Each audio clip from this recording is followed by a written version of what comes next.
couple of things before I get started. Have you ever had that moment where you've taken a drink out of a bottle of water and not known if it was actually your bottle of water? Like you had that creepy moment where you're like, did I actually bring a bottle of water here?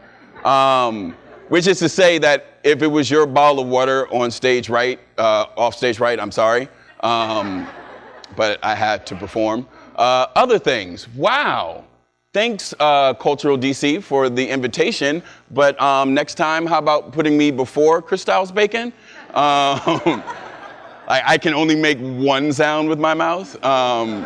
You think they would have built up there? But in all seriousness, my name is Joseph, LMS Green. I am a professional spoken word artist, educator, and motivational speaker. I work here in DC with young people for an organization called Split This Rock.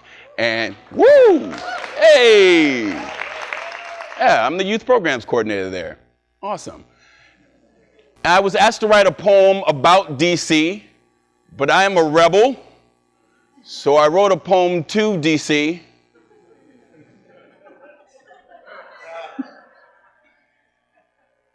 I hope you enjoy it. If you want to talk about it afterwards, I'll be out there.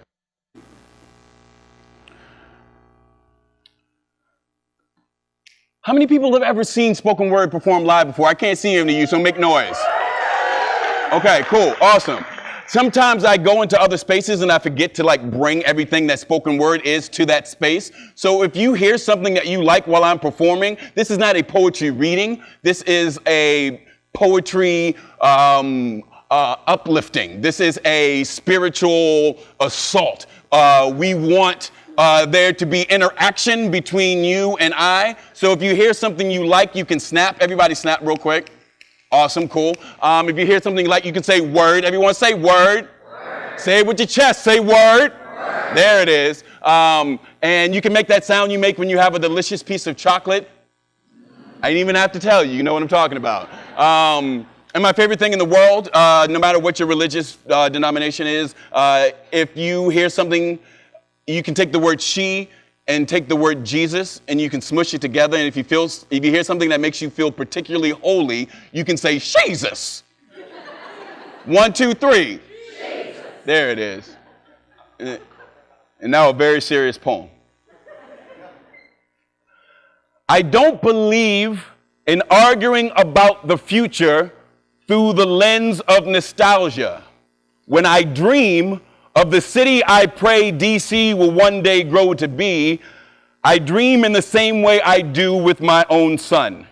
Objectively, I look the past directly in the eyes, cross-reference against present-day realities, and attempt to create a set of expectations that are simultaneously inspired and achievable. One day my son will leave home. And if you think about it, when you consider the age of other nations, DC and the United States are both right around the age where they would be leaving home for school.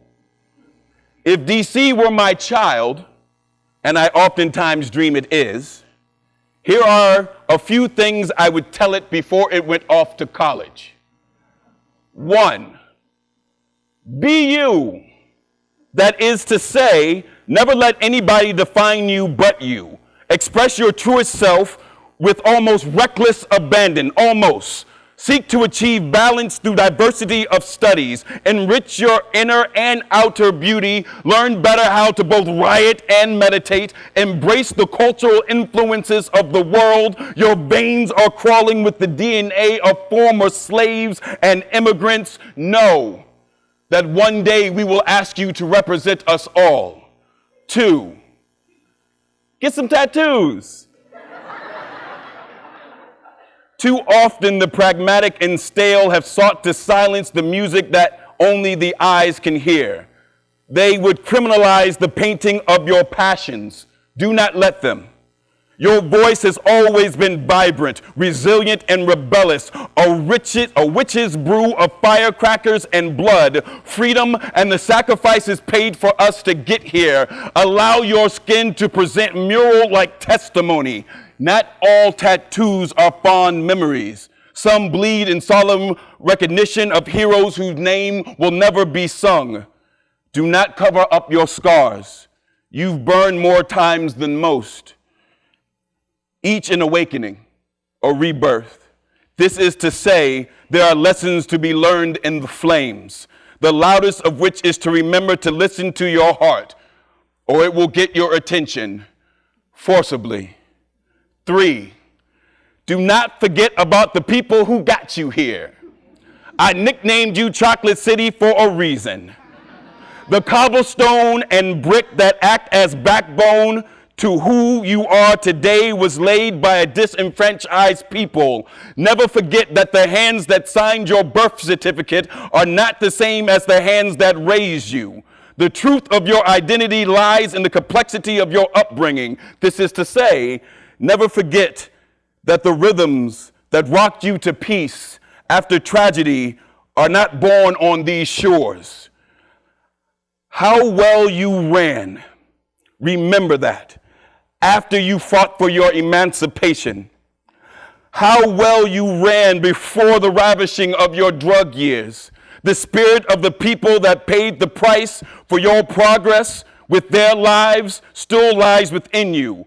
Honor it by making space for everyone that is still here, not just those who have returned after the turbulence of your teenage years.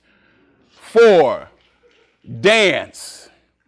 It don't mean a thing if it ain't got that go-go swing. Do I? When they try to change the names of your bones as if they could gentrify a memory, dance. When they look you in the eye and claim you no longer belong here, the time has come to turn the buckets over, find resistance in drum beats. When they relieve you of your breath because they fear your melanin is too wild and beautiful to run these streets, find Joshua's brass band and blow your trumpets until the walls fall down. This is to say, you have always found a way to tell your story through poetry, prose, music, and theater. Never lose that. It is how, even when they control the contents of the textbooks, you can pass on the truth to your future generations. 5, beware of friends that will only use you for your history and prestige. There are those that seek to make their name on the back of your hard work. They will come to you and insist you be subservient to a title. Remind them that you do not suffer bullies or tyrants, that the democracy with which you govern yourself is alive and organic and only belongs to the people who you now gratefully serve.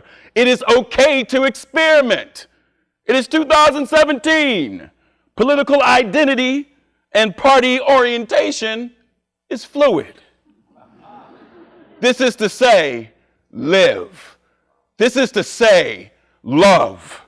This is to say, how this whole story ends is up to us. Currently, we may be facing dark times, but we've been here before. You remember what happened the last time. We are still here. The children of slaves and immigrants, waiting for you to represent us all. Thank you.